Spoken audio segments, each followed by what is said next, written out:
Пайғамбар саллаллаху алейхи уассаламның мына бір ескерту хадисі бар, ұзақтау хадис. Жастарың пасықтықпен айналыса бастаған кезде дейді, әйелдерің бағынудан қалған кезде, өздерің Құдайдың діні үшін күресуді, Алланың діні үстем болу үшін еңбек ету, күресу деген сол ғой. Соны тоқтатып қойған кезде күндерің не кешеді екен дейді.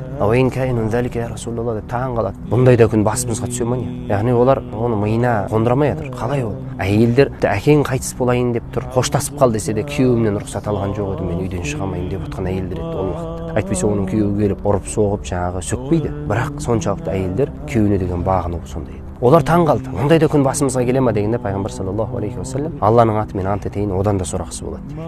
Жаңағы үш жағдай бүгінгі таңда басымызға келіп тұр ма? Келіп тұр. Жастарымызды қарасақ, қарның ашады, пасықтықпен айналысып жатыр. Әйелдер анау күйеуінің бетінен алып отыр. Үлкен астарда да кейбір апалардың қойшай деп ақсақалына қарап сөйлеп отқанын естіп қалғанда ұялып қаласың. Өз-өзімізді алдап жүргендеріміз жетіп жатыр.